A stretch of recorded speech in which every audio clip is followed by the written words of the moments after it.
세계 최대 패스트푸드 업체인 미국 맥도날드가 지난 1분기 미국에서 매출 감소를 겪은 것으로 나타났습니다.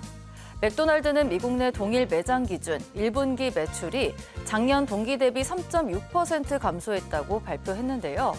이는 코로나 팬데믹 시기인 2020년 중반 8.7% 이후 최대 감소폭입니다.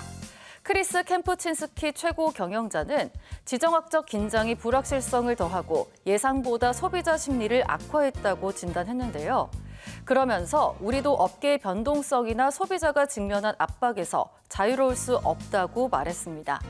월스트리트 저널은 패스트푸드 소비를 줄이면서 미국 소비자들의 경제 불황에 대한 우려가 확산하고 있다고 짚었습니다. 영국 파이낸셜 타임스도 관세가 시장을 흔들고 고용 전망을 어둡게 하면서 맥도날드의 매출 감소가 발생했다고 평가했습니다. 네, 지난주 주목할 소식으로 미국의 대표적인 패스트푸드 업체죠.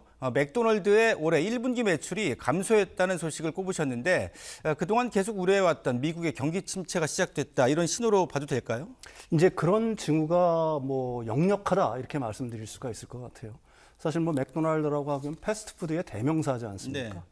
이 패스트푸드점 같은 경우는 사실은 경기 둔화라든지 경기 침체기에도 잘 방어를 해요. 네. 매출이 좀처럼 둔화되는 경우가 없습니다. 근데 올 1분기에 3.6% 미국 내 매출이 줄어버렸어요. 예. 이게 두 분기 연속입니다. 지난해 4분기에도 좀 매출이 감소를 했고요. 네. 올 1분기에도 3.6%가 감소를 한 거예요. 근데 3.6% 감소 가지고 그 정도면 있을 수 있는 일 아니냐 이렇게 네. 생각할 수가 있는데 이게 2020년 팬데믹 당시 매출 감소가 한 번 있었어요. 그게 네. 8.7%였거든요. 그러니까 역대 두 번째 매출 감소입니다. 네. 이게 상당히 큰 편이죠. 무엇보다도 가장 우려스러운 거는 그 맥도날드 매장으로 들어오는 그 트래픽, 그러니까 방문객 수 자체가 줄었다는 얘기예요. 그걸 소득 그 층위별로 나눠보면 저소득층 같은 경우가 한 10% 정도 줄었고요. 네. 중산층도 그 정도가 줄었다라고 얘기를 합니다. 근데 맥도날드가 사실 지난해 4분기에도 사실은 매출이 좀 줄었으니까 그 매출을 갖다가 어떤 데든지 만회시켜 보려고 각종 이벤트를 했을 거 아닙니까? 그렇죠. 그런데도 불구하고 이렇게 매출이 줄어든 거예요. 가장 대표적인 이벤트 같은 경우는 지난해 여름부터 시작한 $5짜리 세트. 근데 이 $5 같으면은 우리나라 돈으로 계산을 하면은 지금 한 7,000원 정도 그렇죠. 되잖아요. 네. 근데 세트니까 미국에서는 이게 굉장히 싼 거거든요. 네. 그런데도 불구하고 사람들이 모이지 않았다. 또 최근 개봉한 할리우드 영화 마인크래프트 무비와 연계해서 한정판 이런 것도 했는데 그 이벤트가 이제 별 무소용이었다는 얘기죠. 네. 실적 둔화 예외는 두말할 필요가 없습니다. 사실은 4월 트럼프 대통령이 상호관세를 갖다가 전격적으로 발표를 하면서 관세 정책이 본격적으로 시행이 됐잖아요. 네. 트럼프 대통령이 취임한 이후에. 그러면서 미국의 중산층 이하의 그 서민층들이 지갑을 닫고 있다. 네. 이런 얘기가 일단 될 수 있을 것 같고요.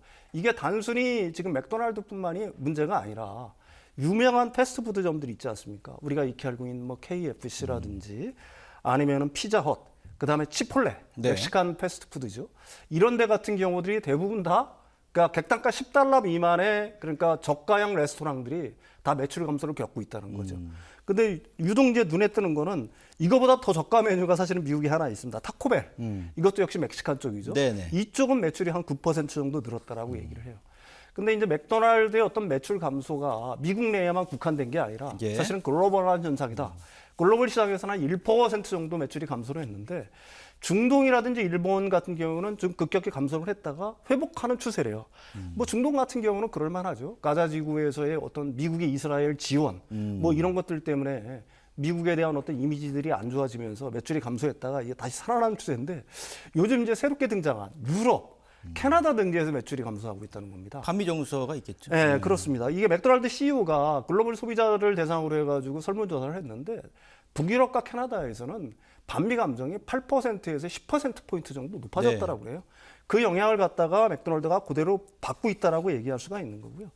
이걸 갖다가 결론적으로 어떤 의미로 받아들여야 되냐면 아까 서두에서 제가 말씀드렸지만 패스트푸드점 같은 경우에는 사실은 경기 둔화나 경기 침체기에도 매출이 방어가 되는 거예요. 사람들이 이제 싸니까 그렇죠. 몰리는 거거든요. 네. 그런데 사실은 이게 이제 고급 식당이라든지 중간 정도의 레스토랑 같은 경우에는 팁을 줘야 되지 않습니까? 예. 팁 가격으로 뭐 줄 수 있는 가격인데도 거기도 지금 매출이 줄고 있다. 따라서 중산층, 서민층들이 트럼프의 어떤 관세 정책에 놀라가지고 네.